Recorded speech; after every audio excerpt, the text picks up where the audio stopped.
Hello everyone and welcome back to another episode of Ben Talks About. And today we are taking a look at we're taking our second stop in the Death Note manga series with the next volume, volume number 2. Now, this volume starts out exactly where the first volume ended off,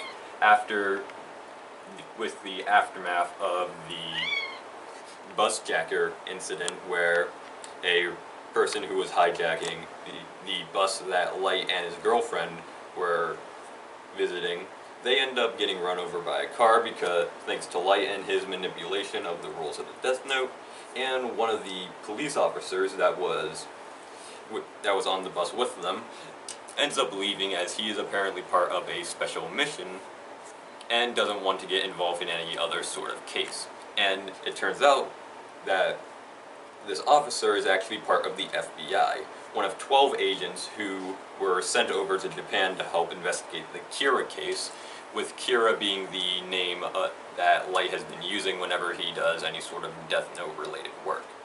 Afterward, we cut actually quite forward, and where we find out that not only was it L who hired all of these FBI agents to help investigate, without telling the Japanese police about it, but all 12 of these agents have already died of heart attacks. Of course, this being the work of Kira.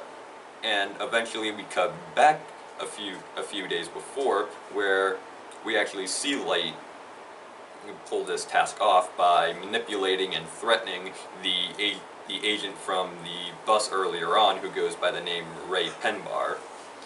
He manipulates him into writing down all of the agents' names on a sheet of paper that act as, in reality, a torn off piece of the Death Note, which is still able to do its job regardless of whether or not it's the full notebook or not.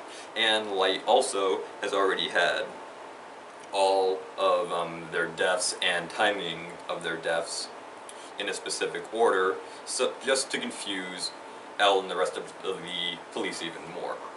And it seems like afterward the FBI is no longer going to be part of the Kira case, and essentially L and the Japanese police are on their own. But despite the fact that there are still very few agents who are part of the Japanese police and are willing to risk their lives for the sake of catching Kira, they are now not really trusting of L, considering the fact that they are pretty much the ones who are risking their lives and are the ones most likely to die at the hands of Kira, while meanwhile L is just sitting on his butt, not worrying about his name being found out. And this is where L reveals that he not only expected this, but also expected for there to be very few police officers who are willing to risk their lives for this case. So he decides to set up a meeting in a designated location where he will finally reveal himself. And eventually he does, and the event doesn't really have that much of an impact as I felt like it should have. On top of the fact that we've already seen very clear shots of L in terms of what he looks like, but also they decided to make him front and center on the dang cover. So yeah, that definitely was a bad choice for the sake of suspense.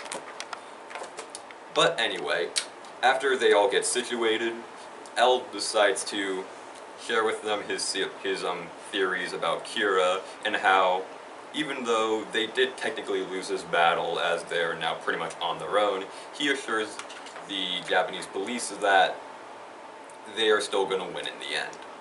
Anyway, the third half of this volume, yeah, this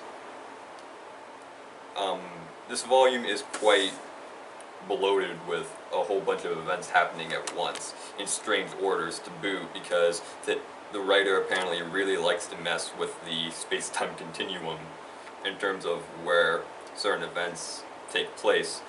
And it can possibly leave the reader being burnt out if they're trying to read it all in one sitting like I tried to do. But anyway, the third half of the volume, we get to see the perspective of Ray Penber's fiancée named Naomi, who is trying to help with the Kira case as revenge for Kira killing her soon-to-be husband. Of course, with the entire police force being at the designated location with Elle, there is none of the actual members are actually at the station, which gives Light himself some time to try and eliminate this girl before she can give any sort of information out, as he also just so happens to be at the police station at the exact same time. Well, they do kind of explain why he's there. He was told by his mother to deliver a new set of clothes for Light's father, as he's also part of the Japanese police force, but wouldn't it have been an excellent, karma if Light wasn't there to do that and find Naomi at the police station as well, and she actually managed to somehow get the information she has to Elle and the rest of the police force, and she could actually become an important character in the story? That would have been awesome. But unfortunately that isn't the case, and the entire scene is incredibly messed up, and definitely goes to show how much of a terrible person Light is.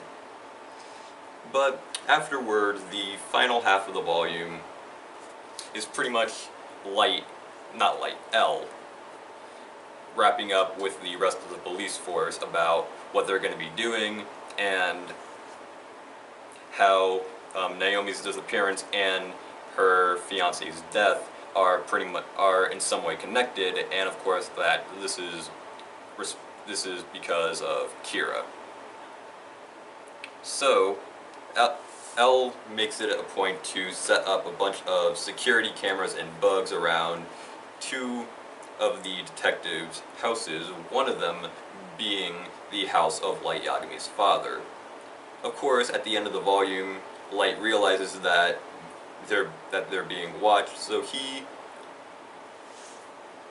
forces Ryuk to search for all the different cameras in the place in exchange for Ryuk finally being able to get some apples. Which pretty much wraps up the rest of the volume. So, overall, while this volume is quite bloated with several events, like I said, it is still a very interesting read. More specifically, my favorite part of the volume was definitely the third half, because it gave us a character that we don't really see in the rest of the entire series again.